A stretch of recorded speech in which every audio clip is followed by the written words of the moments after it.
What's up, guys? You can call me Rizzo, and this is the Angry Paul. Welcome back to Tokyo Xtreme Racer 3, and guess what? Formula One's back, and it's probably been as long as they've been on summer break since I played this game.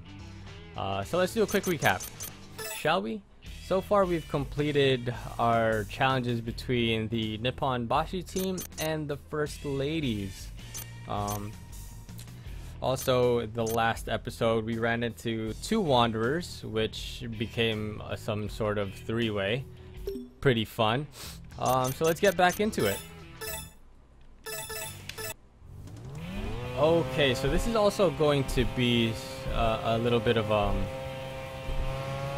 learning refresher, just to see, because it has been that long since I played this game, and I have been playing other games in between, which, you know, obviously racing games controls differ from game to game, so I'm going to have to relearn how to do all this Osaka loop. I don't even remember how the track goes. Let's see if we can. Oh, there you go.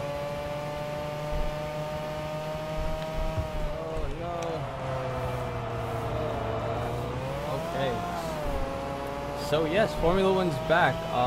Just a quick recap from the last race before the summer break, which was the Hungarian Gp.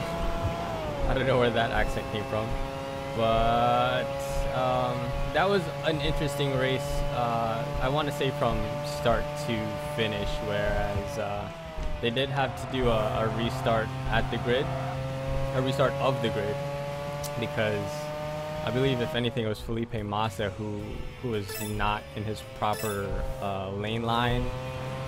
I believe it was, and then just even the start itself was a terrible day at the office for Lewis Hamilton, and he just got swallowed up by cars. He had a very slow start.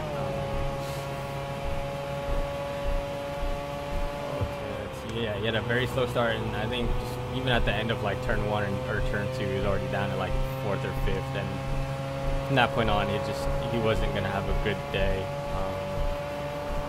He had a couple of incidents where he did run off into the gravel. I believe it was with a spat with Rosberg, might have been.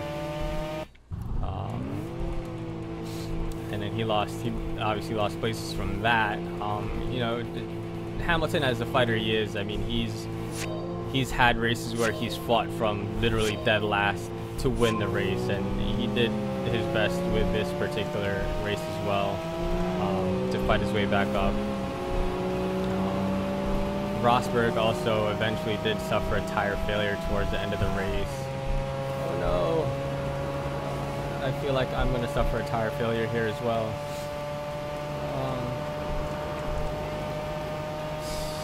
Yeah, and I think I don't want to say that it was the first race. Don't quote me on this, but it was.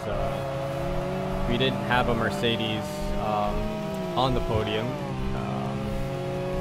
Ferrari had a spectacular drive at the Hungarian Grand Prix, and you know it showed with Vettel's pace. He eventually did win the race with Daniel Kvyat and Daniel Ricciardo filling up the rest of the steps, and Kvyat, that was a surprising performance from him as well, and between the two Red Bull teammates. Oh no. Let's just take the L. And it was also a sad race because just, you know, days prior to that, we did lose a hell of a lot of talent, of, you know, somebody with so much potential that was yet to be tapped into, of a driver by the name of Jules Bianchi. He did suffer that a head trauma injury from his accident. I want to say it was last season. No, it is unfortunate, and it seems like, you know, we'll get into it when we talk about the Belgian Grand Prix, but to have lost a young talent such as his, you know, it's always heartbreaking to see. Oh man. And I think the Hungarian Grand Prix as well was what might have been the first race this season where not only did both McLarens finish the race, but they also actually, well, finished the race to begin with, but they also finished in the points, maybe? God, oh god, oh god. Oh jeez. That would have been the time to beat this guy as well.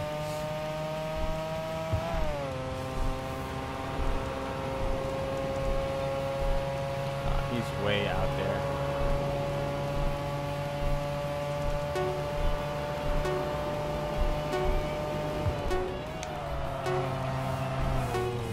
Let's just take the L. Okay.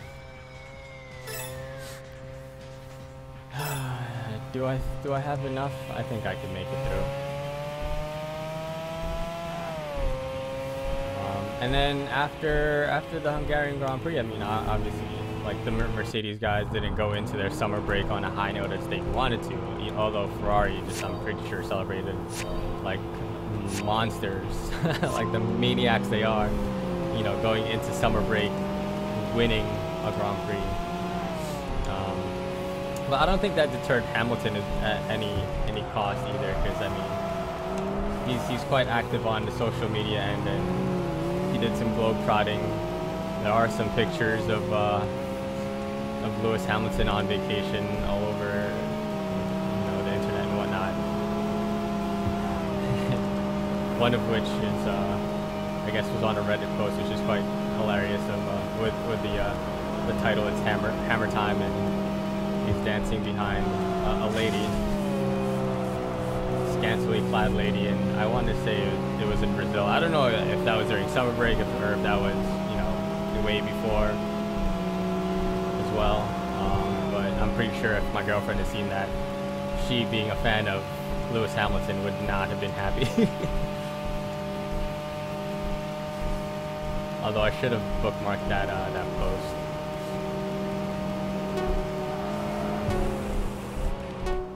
Sweet! Win from behind because he can't drive. Oh, actually he can drive. Just straight into walls. Okay. I will go to the garage because my temperatures are up. I did get that car though. It was a Pantera GTS. Sweet. Not like I'll be purchasing it anytime soon. Day 35, Osaka.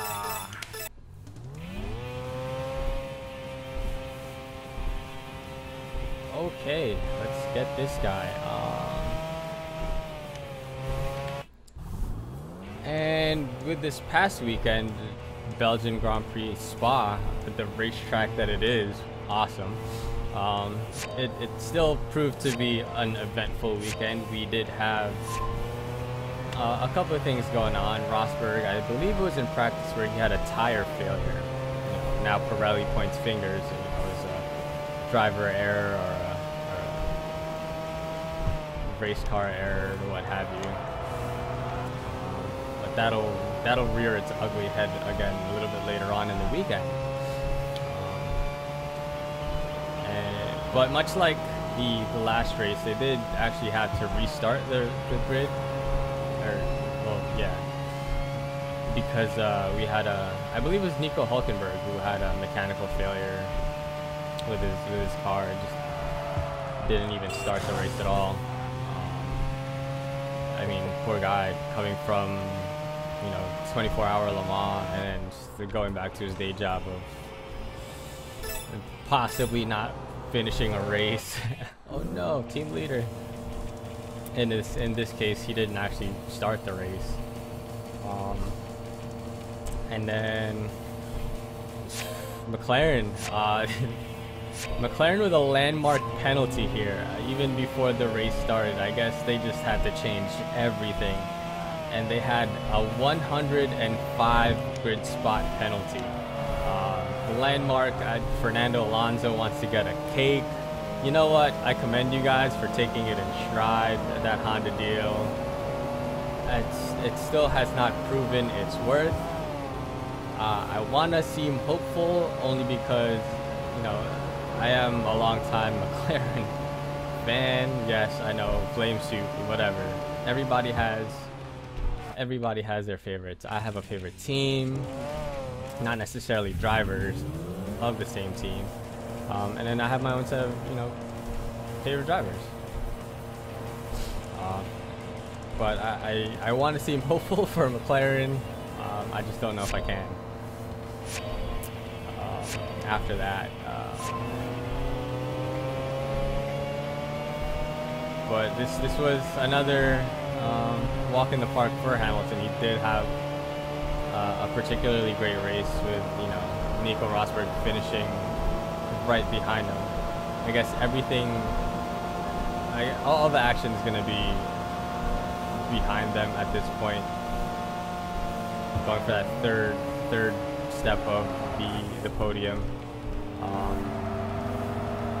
and it would have been a Ferrari.